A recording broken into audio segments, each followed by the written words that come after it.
Okay, those that would like to have a seat, please take your seat now.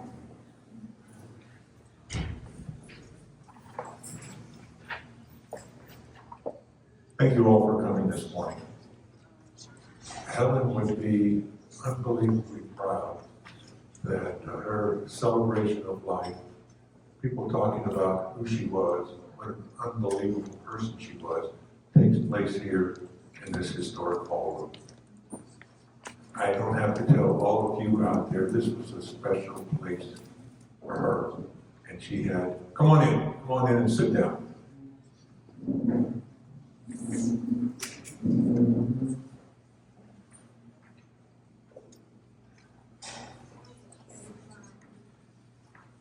That means you all have to speak, you know, you come up here.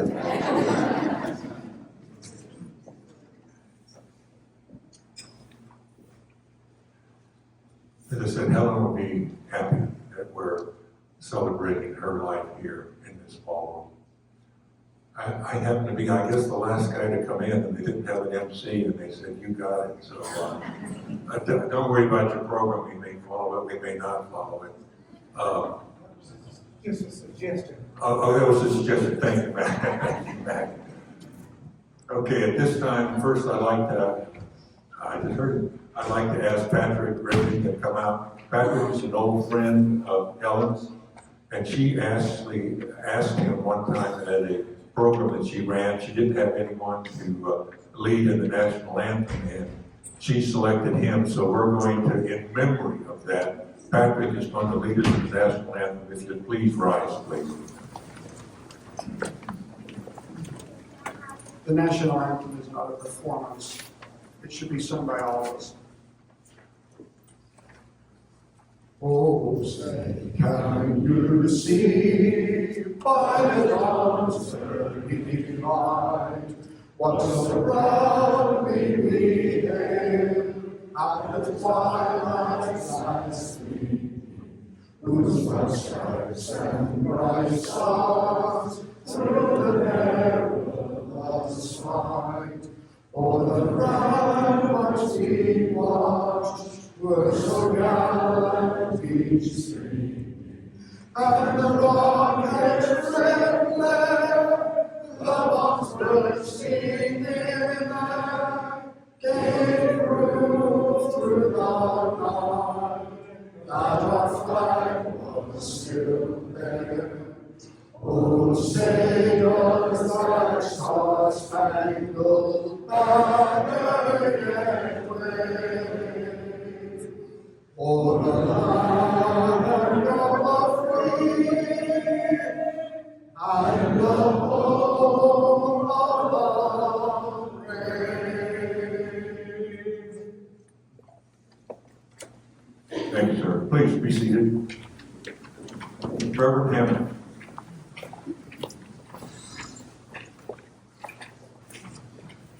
My name is Jeff Hammond, and I had the privilege of being Helen's priest at St. Barnabas for a number of years, and she loved, even at the end when it was hard, she would have Mac bring her to church, and she would make her way up to communion, and that's how I will remember her.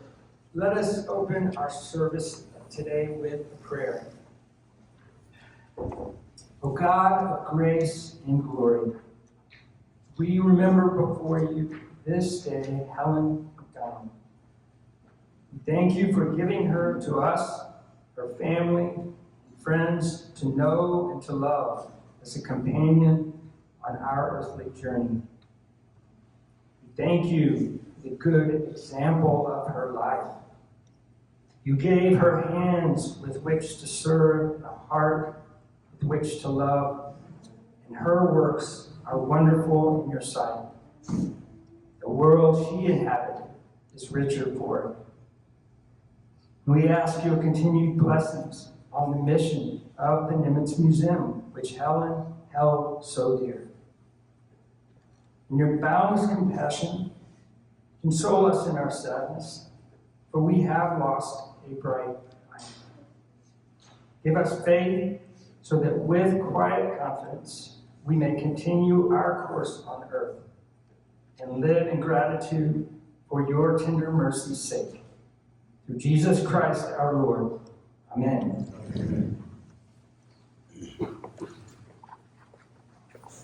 Thank you, Reverend. Everyone here knew Helen. She was a special person. But before I talk just a little bit about her, I want to thank Matt.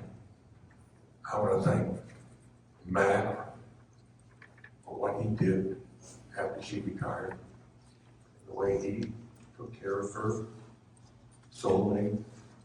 We saw him together.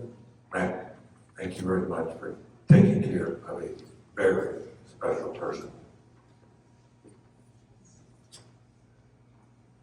When I came here and took over the foundation, I'm no longer in charge of the foundation. But when I took over the foundation, at the end, I'll tell a little story about how I got here. It was all because of Helen. I met Helen, and I found her to be the kindest, sweetest, an individual who truly loved everyone else. She respected individuals, and they responded to that. But she could take a 2x4 and drive it through an eye of a needle. She was tough, and she got things done. She would come into the office and say, hey, sometimes it was mine, sometimes it was general, hey, I've got a really good idea. And I knew she was going to bend me to her will, and we would do it, and it would work out just fine. I would ask her, Helen, what's the budget for this? And she said, I don't know, we haven't completed it yet. And look, that's not how budgets work. We're supposed to have an idea about how much it costs. She said, don't worry about that, I can raise the money. And by and large, she could in fact raise the money. She started our symposium, or symposia, we now call them conferences, but she started it in 1989. And she drove it. And I think Admiral Chuck Roshi, whom she worked for, whom I relieved, he was a wise man. He pretty much let her do whatever she wanted to do. And she always did it with style and with a smile on her face. She loved the history of this area. She loved the history of World War II. But most importantly, she loved those World War II veterans.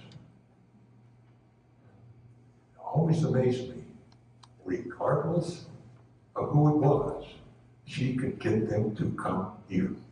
This thing about bending to her will, and you think that, oh, that was my idea, that was really a good show. No, it was Helen who, she said, don't worry, I can get Governor Perry to come. And sure enough, he'd be here. Oh, don't worry, Senator Cornyn will come for that. Oh, don't worry, Senator Kay Bailey will come for that. You name it, and they would, in fact, come. Not only did she start the symposium, which is still going on, the various programs we have, Veterans Day, Pearl Harbor Day, Memorial Day, she ran them all. And I think she could have been a Marine. I know that, but I do think she could have been, because problems would come up, didn't face it, she'd solve them. And not only was she involved in what was going on here at the museum, she was very involved in what was going on in town. She was one of the forces behind the 4th of July parade. We would watch the parade from up on the balcony up there. And she would come by in that golf cart at the end of the parade. It says, Das ist alles on the back. And she's waving at everyone. I mean, that's a picture. I don't know whether we had one of those. Hold that picture right there. That's a great picture. Whether we had one of those pictures. But she was involved in everything in this town. The speaker series, at that time there was a speaker series right after the parade there at Montmont's. Several of us spoke down there, once again, bent to her will, and she could bring in individuals to do that. We've got some, that's okay, she would love it. We've got some other people who are going to speak, and I want to be careful because I don't want to step on some, there's some great stories, and all of you have stories out there. But when she retired, I went to the board and I said, we've got a very special person who is retiring here. And I see several of the old board members here. And without hesitation, they said, we want to make her Director Emeritus of this board. And they did. She was the first non-board member to become Director Emeritus of the Helen Nimitz Foundation. And then a couple of years after she retired, of course, she cannot have a plaque here in the memorial courtyard because the only people who are allowed to have plaques are individuals who served in World War II in the Pacific, who served on the ship in the Pacific during World War II, or were with a unit that served in the Pacific during World War II. No one else is allowed to have a plaque here. We have a plaque for Helen, but it's over in the foundation office. And we're very proud to have that where everyone can see her when they come into the office. So, personal story. I would not be here if it had not, Silka and I would not be here if it had not been for Helen. I was head of the Marine Corps, and my senior aide came in and said, sir, there's a Helen McDonald who wants to talk with you on the telephone. I said, who is Helen McDonald? Sir, she's from Fredericksburg. Well, they knew my connection to Fredericksburg. And I said, okay, I'll talk with her. And it was Helen. And she said, you know, we would really like for you to come down and talk here at one of our programs. And I said, Helen, I just can't fly back to my hometown. And plus, my wife has to have a program, or she can't come with me. She says, okay, I'll call you back. And sure enough, in a couple of days, she calls me back.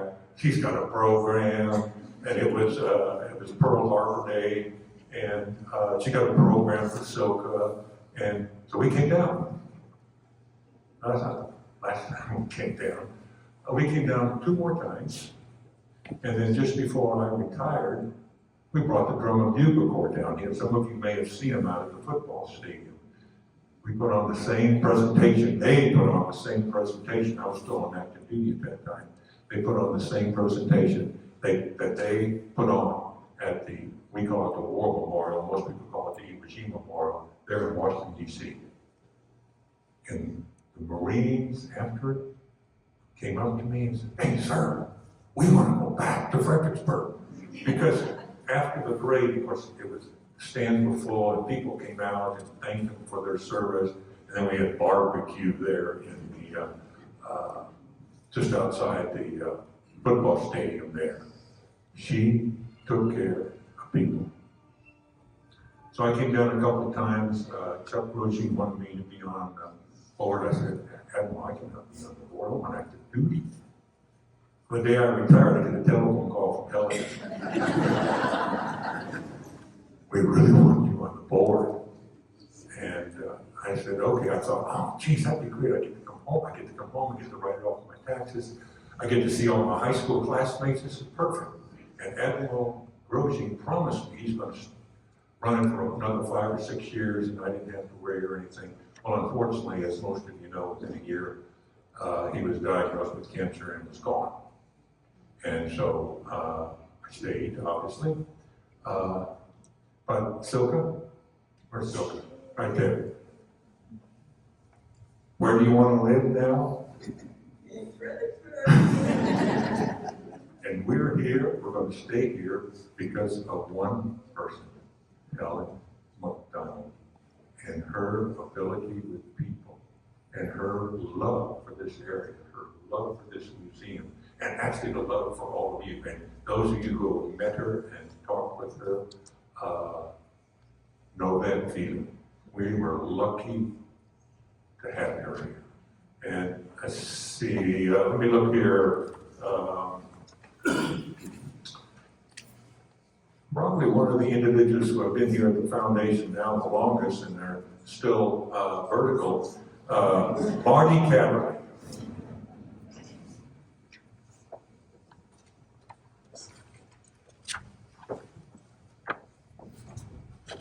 Thank you.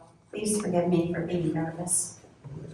Mac, Annalise, Shauna, Chip, John, thank you for having me today.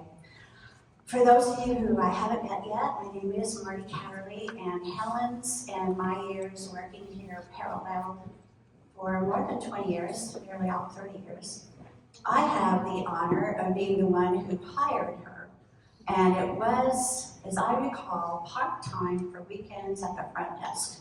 But she blew past that pretty quickly. She wanted to work in education and programming, and she soon made that happen. Helen was highly intelligent, as you all know, socially adept, had a very quick wit. I never saw her back on her heels. She was always leaning in and in charge. One year during the symposium week, I got a phone call from a World War II veteran. One of the presenters had flown in. He was down at the San Antonio airport, and Helen was supposed to come and pick him up. And he said, I just landed, but she's not here yet. I said, don't worry, she's on her way. I know she's coming, but she's picking up 2 or 3 other people too, so just stay at your gate and wait. I'm sure she'll be there. And he said, well, I don't even know what she looks like. I've only talked to her on the phone. How am I going to recognize her? So I stumble around trying to describe her. Well, she has short hair, kind of short hair. She's kind of short, maybe not really short. It's brown, it's kind of salt and pepper. And I couldn't remember what she was wearing that day. So I finally said, trust me, you're gonna know her when you see her. She's gonna be walking up to you super fast with her chin in the air, just as confident and in command as you could be. You might even think she's the CEO of the airline you just flew in. And then he said, oh yeah, I see her. You all know what I mean, yeah. Helen was passionate about her work. That'll be commented a lot today. The World War II symposium that the general reference was brilliant, and it was dear to her heart. Those first years, those first 15 years or so, it was actually the centerpiece of our museum's year.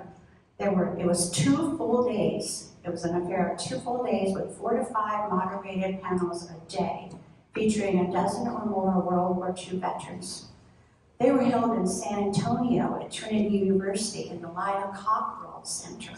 They were held in Kerrville at the Callow Theater, and in Austin at the Bass Center, as well as here in Fredericksburg at our high school auditorium. We had lunches, VIP receptions, and dinner dances in the evenings for the attendants and the presenters.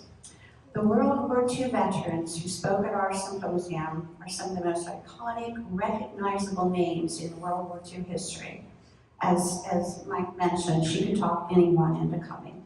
And those included people like, from Tarawa, Mike Ryan from Red Beach, the war correspondent, Robert Sherritt, Norman Hatch, the photographer, from the Cactus Air Force on Guadalcanal. She had Marion Carl, Hal Buell, Bob Gaylor, and Medal of Honor recipient Joe Foss. From Iwo Jima, she had the Medal of Honor recipient Woody Williams. Jimmy Doolittle and his co-pilot Dick Cole were both here. And the U.S. Naval submariners, Richard O'Kane, George Street, Red Ramage, all Medal of Honor recipients were here. And from the December 7th attack, the very first Medal of Honor recipient, John Finn, among others. I just want to, does anyone remember here when Admiral Nimitz's son, Rear Admiral Chester W. Nimitz, was here? He came for the submarine memorial, and what a treat, you remember, Mr. Frank, what a treat to meet him. He had the same clear blue eyes that his father had. That was an experience.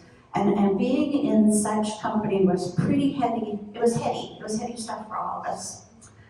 And it's no secret and nothing to be ashamed of, but Helen really didn't want to let go when it was time to retire.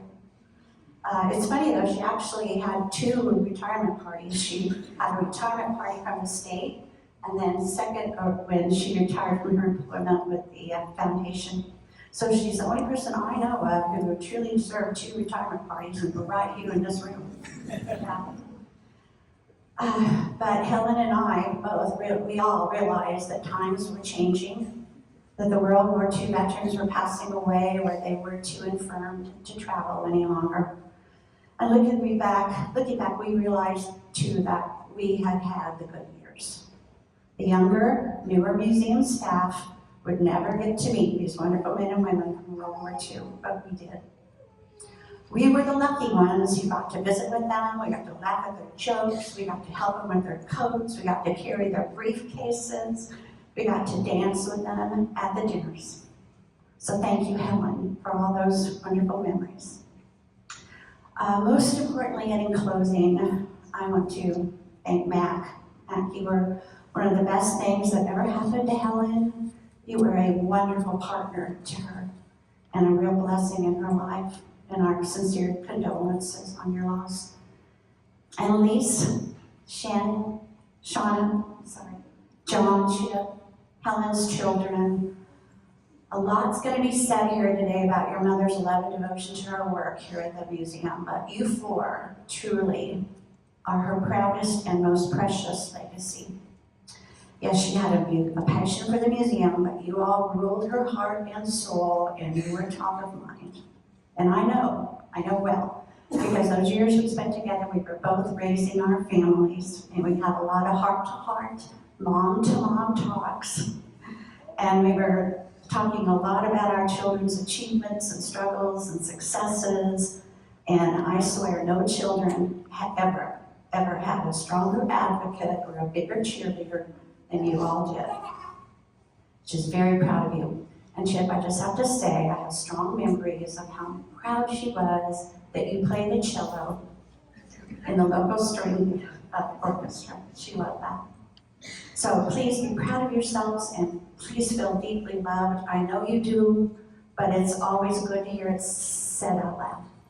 So please accept my and all of our deepest condolences on your mother's passing.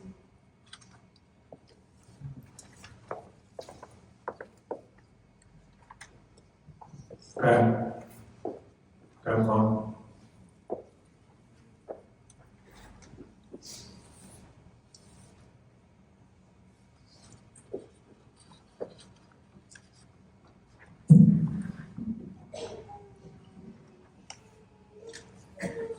For those of you who don't know me, I'm Pat Vaughn, and I worked with the Admiral Limits Foundation before retiring in 2012.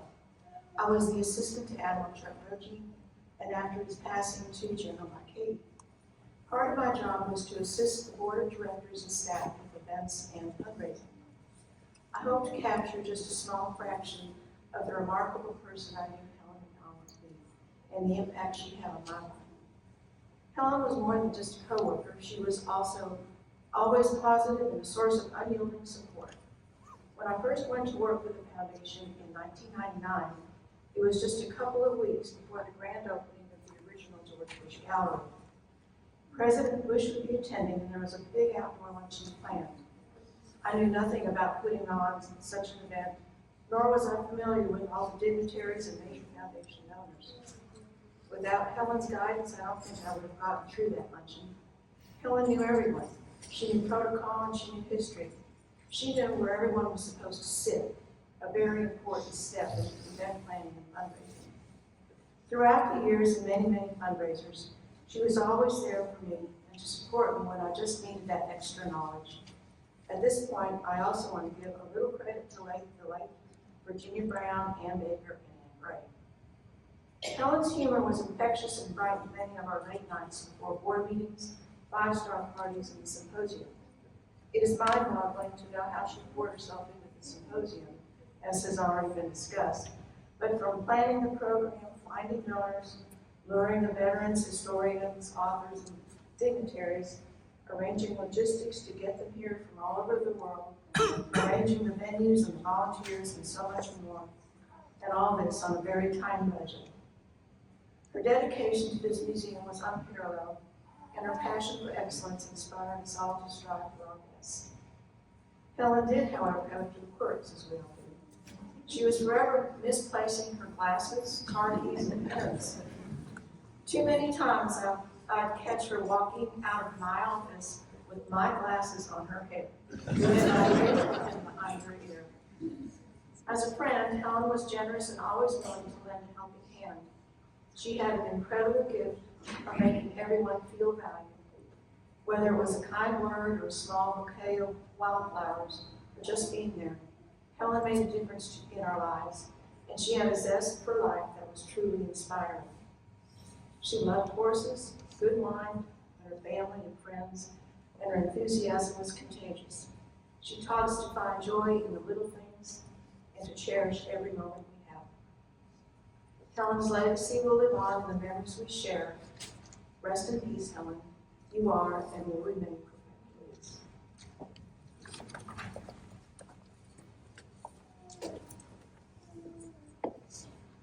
Rich. Now I have to tell, I'm going to tell a story on Rich here and the power of Helen. Rich is, as most people who are familiar with the museum here, Rich is a world-class historian focused on the Pacific. He's written several books. He's working on a trilogy right now. He's also going through some serious medical issues.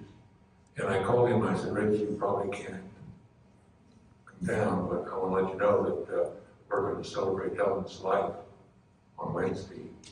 He said, I'm coming, and he's here.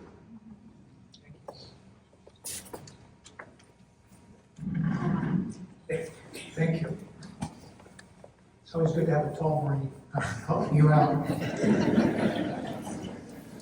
I would venture that everyone who came to know Helen McDonald recognized she was an extraordinary human being.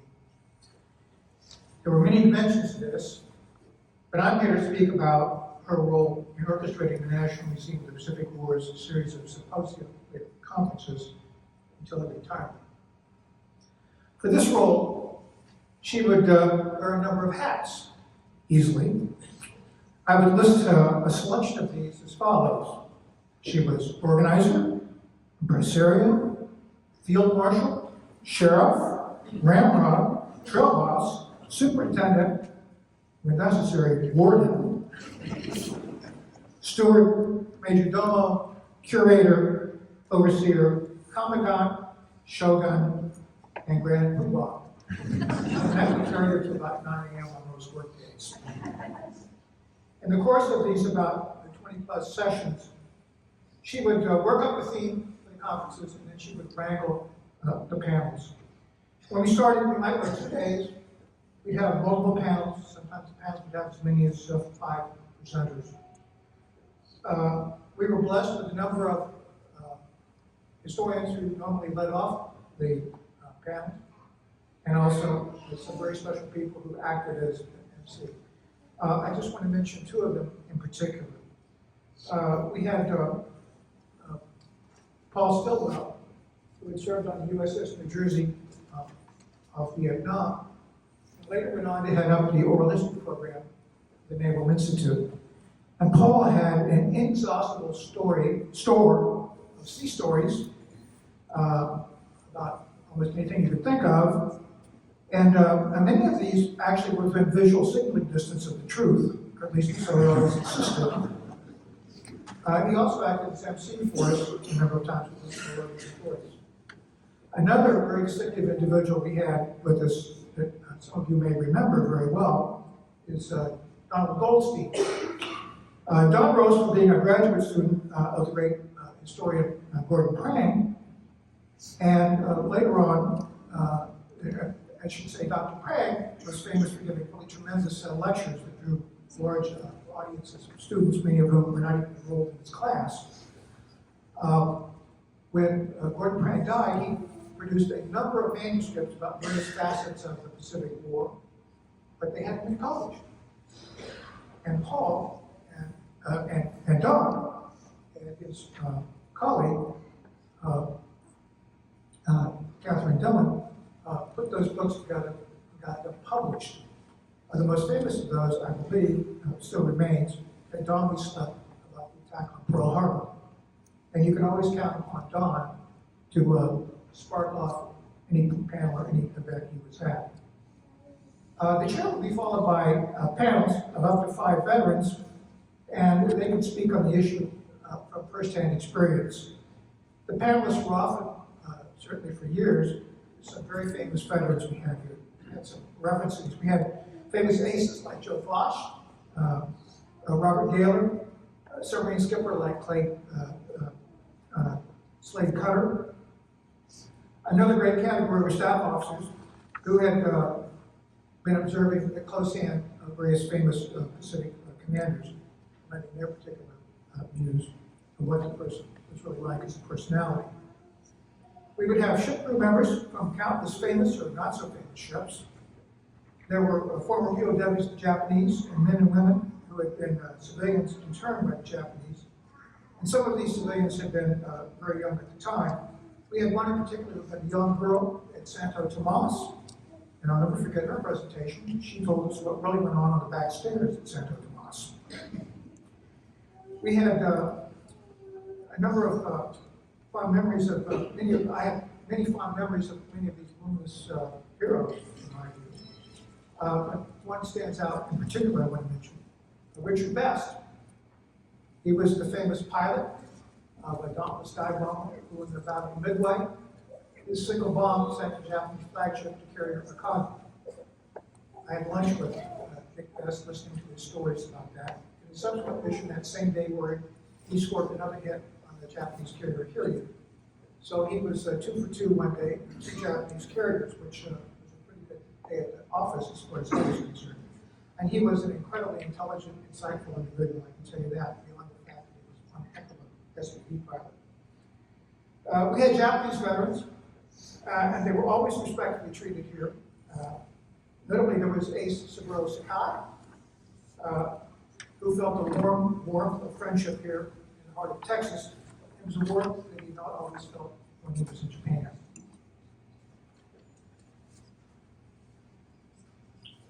We had another episode I'll never forget. Helen, who could talk anybody into coming down to Fredericksburg, Texas, got Walter Cronkite to come down and visit us. And after the symposium was over, she stuck me into her office and said, "You've got to hear this." It was her answering machine. And she punched once, and there was the voice of Walter Cronkite. "Helen, I've lost my keys." She stopped. She punched again. "Helen, this is Walter. I found my keys." And if you can talk Walter Cronkite coming down for something like that, you know that her powers of persuasion were really too much to behold. We had, over the years, any number of stories I could tell about various presenters we had, but one in particular I've never ever forgotten. Was a gentleman who was of a Japanese family. He was an American.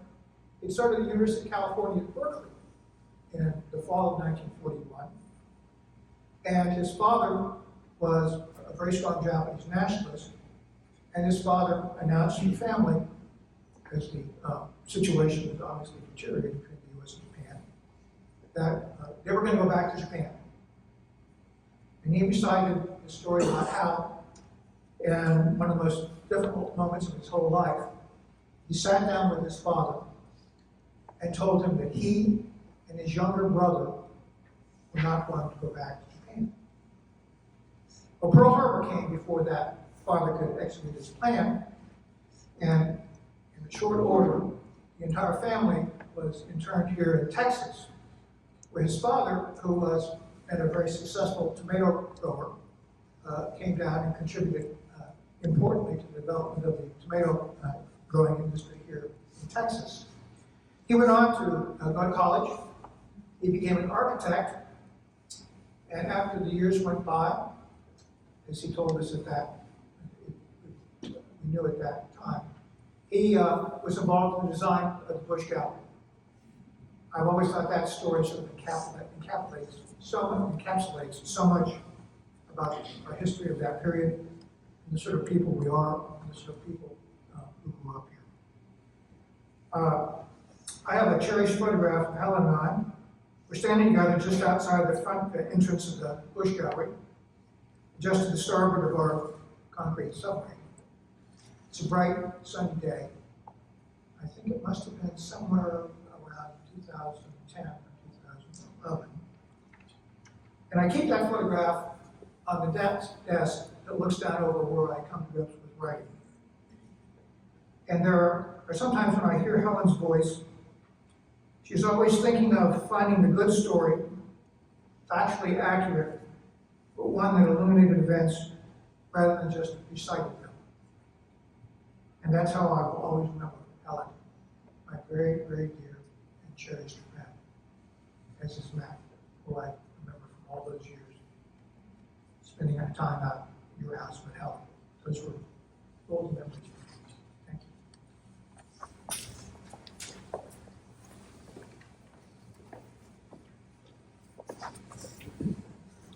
Stephanie Hagee.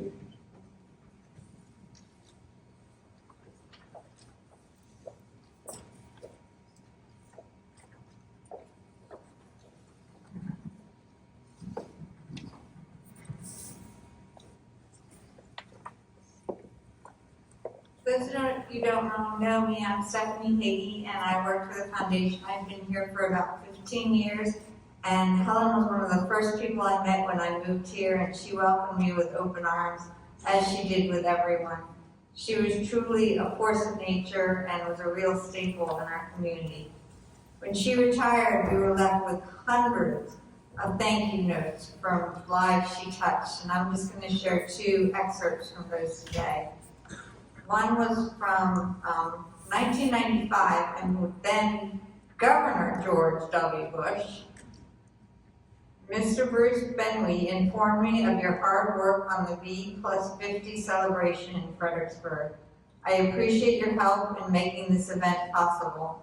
This was an important celebration that allowed many veterans and their families to reunite and remember their lost friends, as well as a time for us to publicly thank them for their sacrifices for our freedom.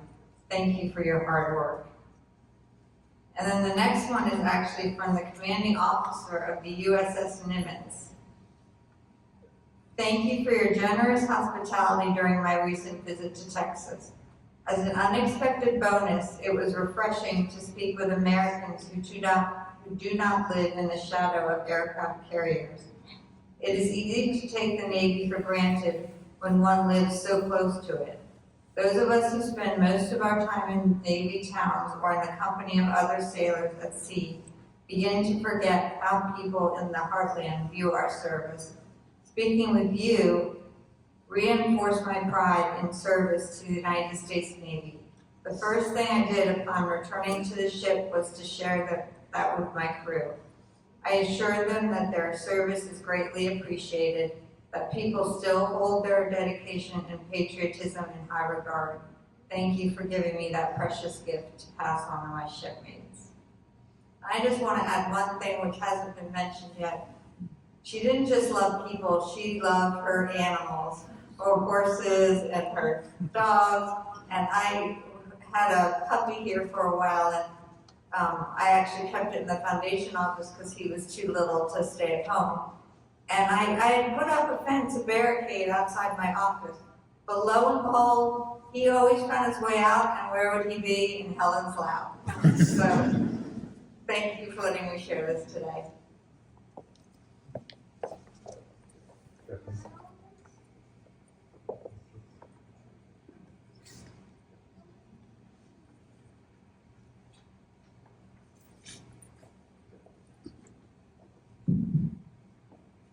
So is there anyone else who would like to add some? Oh, before that, I'm sorry, thank you. Matt, how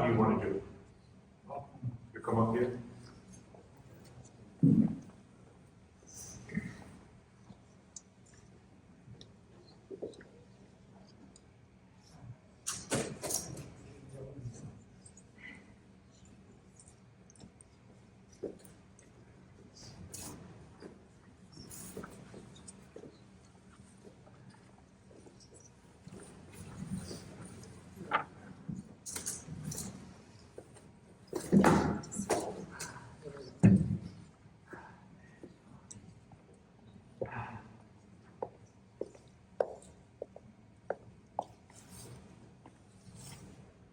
going to talk a little bit about life away from the museum.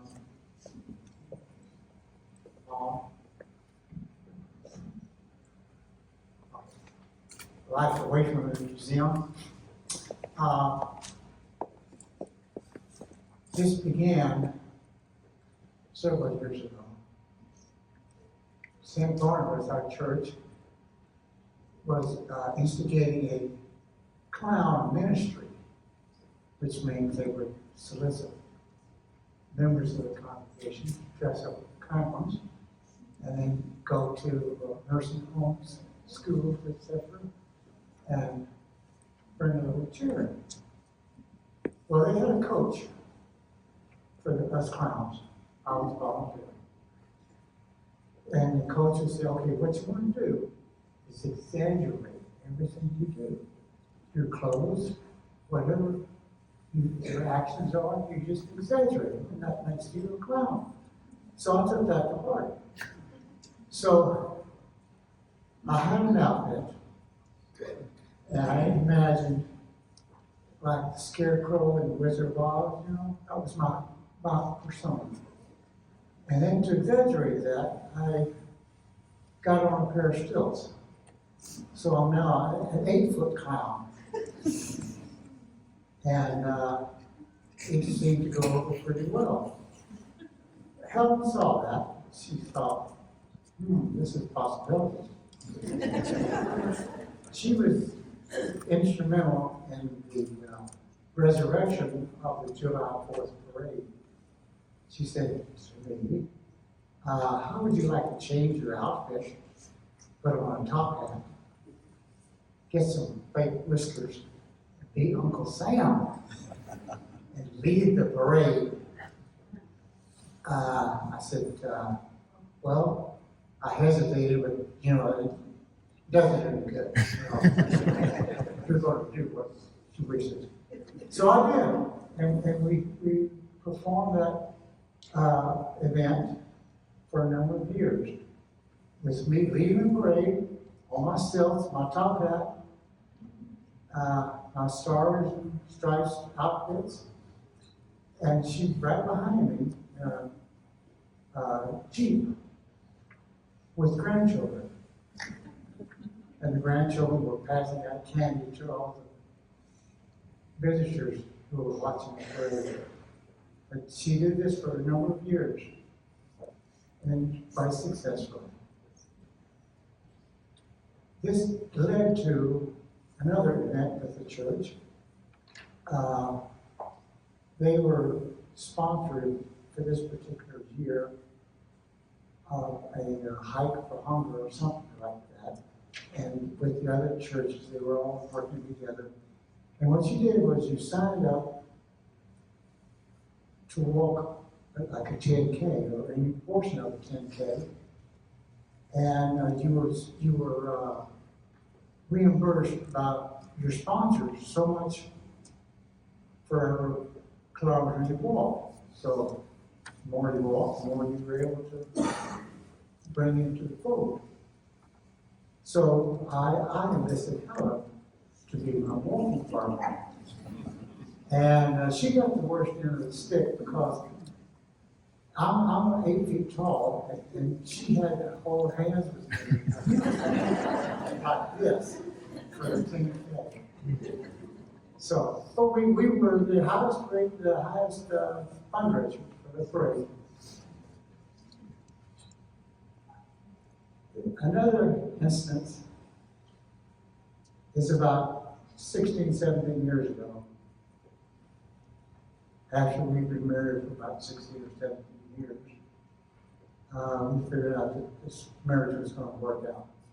So we decided to build our home.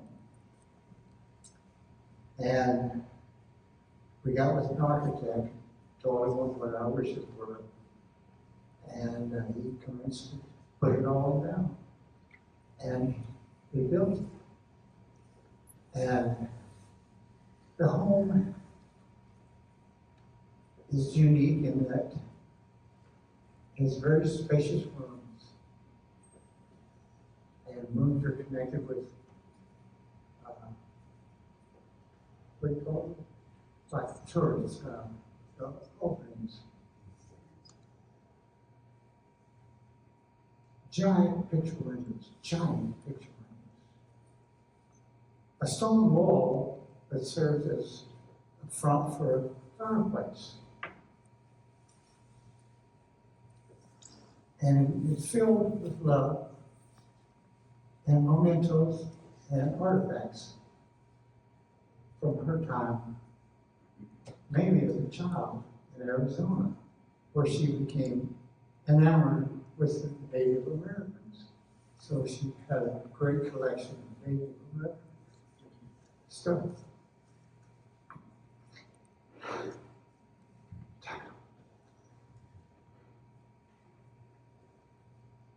This was truly a place that she truly loved.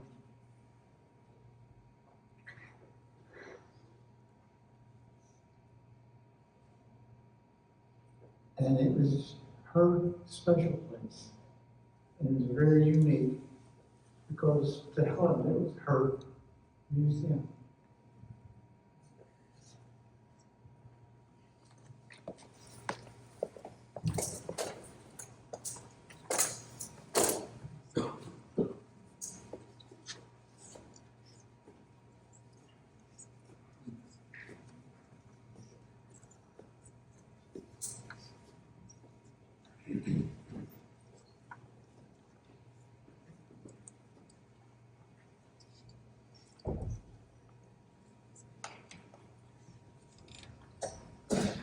Man, it's still her museum. I look at this picture behind me, and I can see her saying, "Hey God, I have a couple of ideas of my do." And I think they're going to be implemented. We do have some special presentations here. I'm not sure which order. I guess we'll do the city first. Gerald, our great mayor, Gerald Hoover, has the presentation.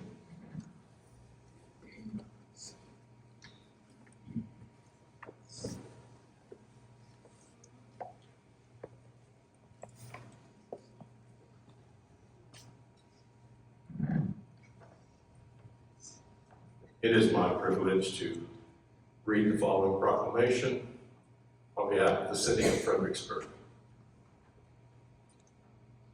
Whereas Helen Burnett McDonald dedicated 31 years of service from 1984 to 2015 at the National Museum of the Pacific War and at the Admiral Nimitz Foundation. And whereas Helen contributed to the museum's expansion in 1992, which included the purchase of additional land and buildings near the Nimitz Hotel. And whereas Helen's effort was key in developing the museum into a world-class destination by obtaining and displaying important artifacts, including a PT boat from Long Island, anti-aircraft guns, and a pilot house, as well as creating exhibits featuring objects from specific battles.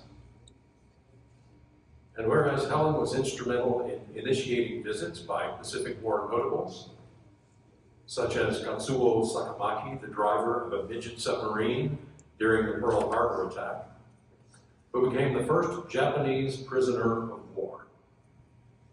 Joe Foss, a U.S. Marine Corps major and leading Marine fighter ace in World War II, and Saburo Sakai, one of Japan's top aces during World War II.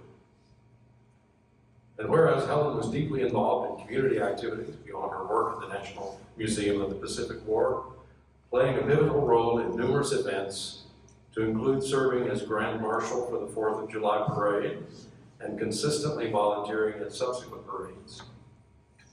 And whereas Helen organized community celebrations and events featuring a citywide Christmas tree decorating and judging contest, an Iwo Jima reenactment at a local ranch, bringing together Japanese and American soldiers, and continued to volunteer at countless food and wine festivals.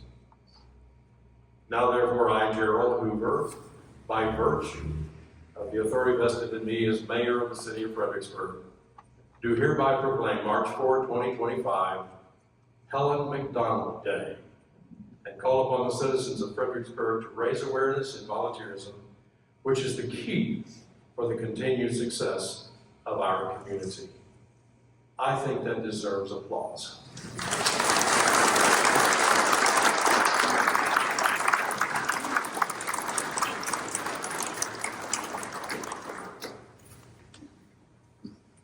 And to follow the mayor's direction there, go out and have a good time tonight, because Helen would be there with you, and she's going to be there with you.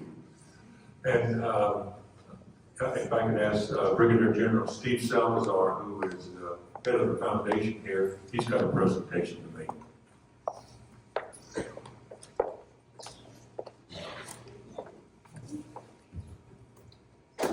Thank you, sir. Good afternoon. I am Brigadier General Retired Steve Salazar, President and CEO of the Edward Nimitz Foundation and National Museum of the Pacific War.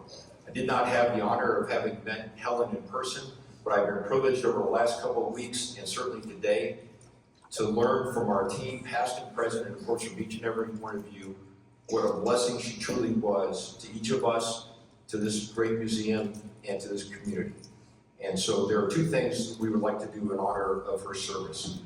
First, in the greatest tradition of our nation, in which we present a flag to those who have served, we would like to present a flag that is flown today over the campus of the National Museum of the Pacific War to MAC. She served many years underneath this flag, and it is our prayer that for here on after her memory, this flag will serve her memory.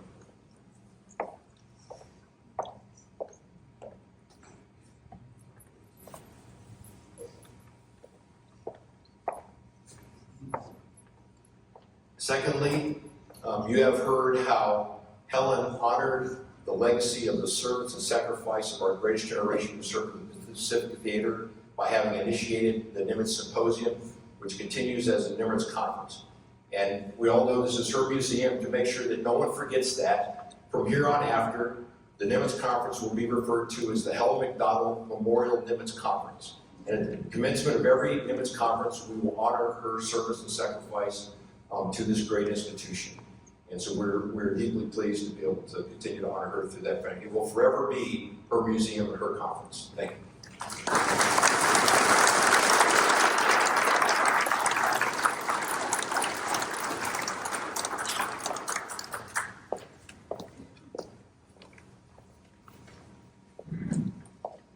Let us close this beautiful memorial with a prayer. O God, whose days are without end and whose mercies cannot be numbered, make us, we pray, deeply aware of the shortness and uncertainty of human life, that we might live boldly and love one another deeply. That's what Helen would want. The Spirit of the resurrection help us to see that in death, life is changed, not ended.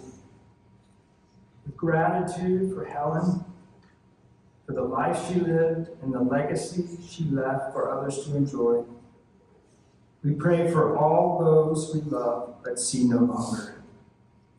Grant them your eternal peace, and may light perpetual shine upon them. Through Jesus Christ, our Lord. Amen.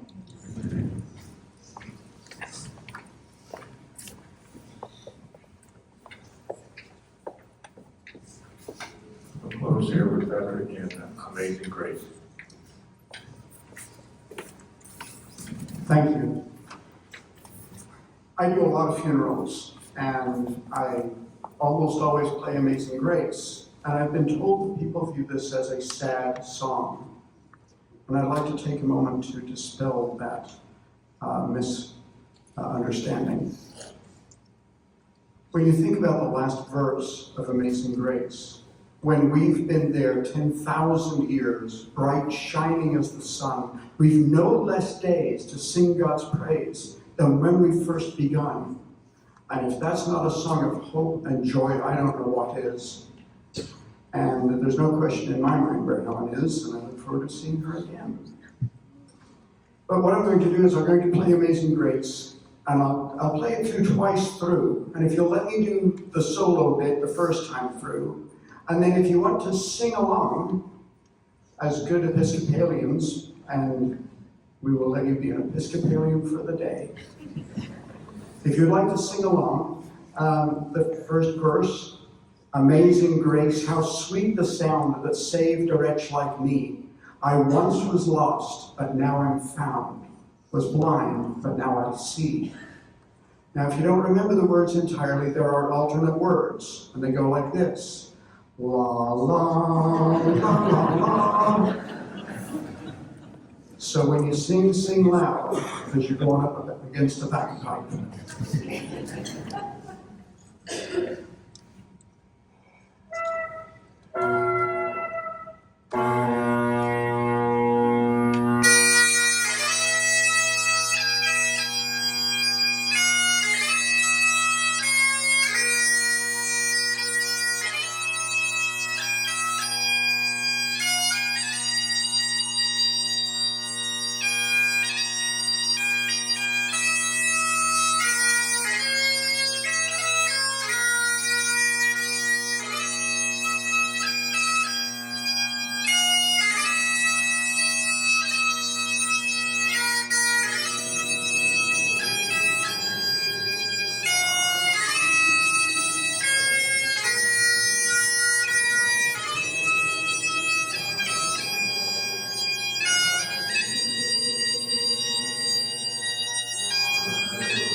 Matt, to you and your family, all of us extend our most sincere and heartfelt condolences. And we thank all of you for sharing your wife, your mother, your grandmother with us. She was a special person. And I would ask everyone to look at that picture. You think about Helen. That is the Helen that we knew and we love. Thank you all very much for coming. Just a moment.